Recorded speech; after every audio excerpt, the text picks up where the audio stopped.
Olá, olá! Sejam muito bem-vindos de volta ao canal Bendito para os 21 dias aprendendo com os erros dos juízes.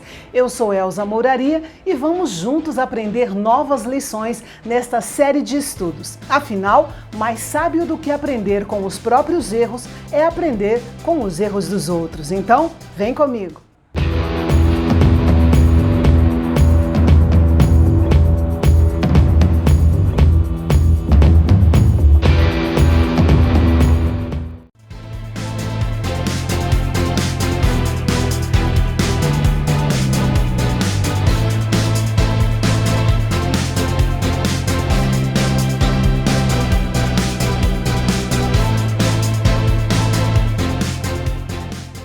É muito fácil encontrar manchetes como essas nos jornais sensacionalistas de hoje, mas essas que vocês acabaram de ler se referem a alguns dos acontecimentos que nós veremos relatados no livro de Juízes. Um contraste gigante com os últimos capítulos que nós estudamos em Josué, não é mesmo? Pois bem, após a morte de Josué, Israel perdeu o elo de uma liderança piedosa. Moisés foi o grande líder usado por Deus para tirá-los do Egito. Josué foi o assistente de Moisés e o grande líder também usado por Deus para trazê-los à Terra Prometida.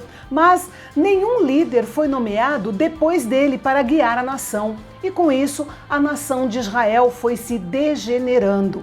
Durante o período dos juízes, que durou em torno de 400 e poucos anos, Israel não tinha rei e nenhuma liderança nacional oficial, apenas Deus no céu. Quando surgia uma necessidade, Deus levantava um líder para livrar a nação. E na maioria das vezes, esses líderes se levantavam, faziam o seu trabalho e depois voltavam ao anonimato. Isso exigia uma real e permanente confiança de Israel no seu Deus. O termo juiz, usado aqui, não se refere a alguém que se senta num tribunal e decide questões legais. A palavra usada no hebraico, shafat, traz mais a ideia de um líder heróico. O povo de Israel estava cercado por pessoas que viviam na mais terrível imoralidade e idolatria. Por isso, muitos cristãos nem gostam de ler o livro de Juízes porque consideram este período de tempo como a idade das trevas da história de Israel. Acontece que o livro de Juízes traz um relato maravilhoso da graça de Deus e do modo como ele amorosamente corrige o seu povo. O primeiro capítulo começa com Israel buscando a orientação do Senhor sobre quem iria liderar a luta contra os cananeus. E ao longo do livro nós vamos ver que quando Israel buscava o Senhor, ele respondia e os guiava. Este é um padrão consistente em todo o livro de Juízes. Deus então ordenou que a tribo de Judá deveria liderar a batalha, porque era a tribo maior e mais forte. Nesse caso, o plano de Deus do ponto de vista militar era óbvio. Lembrando que, sob a liderança de Josué, o povo de Israel havia vencido a força militar de Canaã de um modo geral, mas cada tribo deveria lutar e conquistar o que Deus lhe havia dado individualmente. Então, a tribo de Judá saiu na frente junto com a tribo de Simeão, que tinha a herança junto com ela, e o Senhor lhes deu vitória sobre os cananeus e os ferezeus. A parceria de Judá com Simeão tornou a batalha muito mais fácil. Aqui, as duas tribos funcionaram da mesma maneira que Deus quer que a igreja funcione. Buscar ao Senhor, obedecer à sua orientação e trabalhar juntos como um corpo sempre produz grandes resultados. O rei da cidade era Adoni-Bezeque. Ele fugiu, mas foi alcançado e lhe cortaram os polegares e os dedões dos pés. A punição de Adoni-Bezeque pode parecer cruel, mas na realidade foi a justiça feita no seu sentido mais verdadeiro. Ele mesmo reconheceu isso, porque ele havia feito a mesma coisa com 70 reis. Então, agora era a sua vez de ter a mesma experiência. Quando a tribo de Judá conquistou Jerusalém, Adoni-Bezeque foi levado para lá e lá ele morreu. Depois a tribo de Judá foi lutar contra os cananeus que habitavam em Hebrom. Eles conquistaram a cidade e ela foi dada a Calebe e sua família, como nós já vimos em Josué capítulo 15. Por mais impressionante que tenha sido a vitória de Judá, ela foi incompleta. Eles não puderam derrotar as nações que tinham a melhor tecnologia militar da época, os carros de ferro.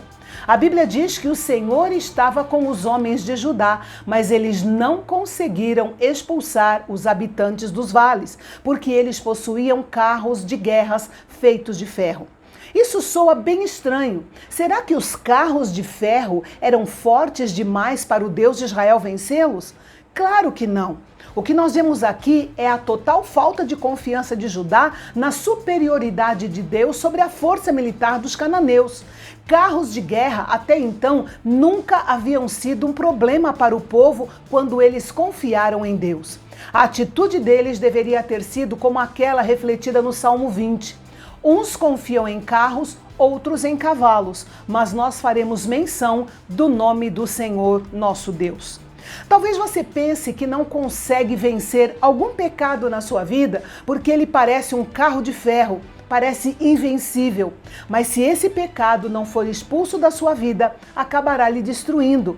Confie no Senhor, porque Ele é capaz de levar você a conquistas que você jamais sonhou. Do versículo 21 em diante, vemos que as tribos de Benjamim, Efraim, Manassés, Zebulon, Azer, Naftali e Dan também não conseguiram expulsar os inimigos e foram obrigados a permitir que essas nações ímpias continuassem vivendo nos territórios das suas tribos. O máximo que conseguiram foi, à medida que eles se fortaleciam, submeter esses povos a trabalhos forçados, como rachadores de lenha, carregadores de águas e construtores. Da mesma forma, quando alguém começa a sua vida cristã, pode não ser espiritualmente forte o suficiente para lidar com todas as coisas que sabe que precisa mudar. Porém, à medida que vai se fortalecendo no Senhor, não deve negligenciar essas áreas. Nós nunca devemos fazer um tratado de paz com os nossos pecados. Em vez disso, devemos estar determinados a expulsá-los das nossas vidas o mais rápido possível. O que as tribos de Israel experimentaram nesse período de tempo foi uma vitória incompleta. Eles simplesmente se renderam e acomodaram o inimigo. Isso nos faz valorizar ainda mais a vitória gloriosa e completa de Jesus Cristo em nosso favor. Ele não ficou devendo absolutamente nada. Sua morte na cruz e a sua ressurreição nos garantem vitória completa e absoluta sobre o mundo, o diabo e a carne. Devemos ter isso sempre em mente nas nossas batalhas espirituais diárias. E eu vou deixar aqui uma pergunta para você pensar até amanhã. É possível um pequeno grupo de pessoas idólatras levar uma nação inteira a se afastar de Deus e adorar falsos deuses? Esse será o nosso assunto de amanhã, aqui no canal Bendito, o canal de Fala Fácil. Até lá!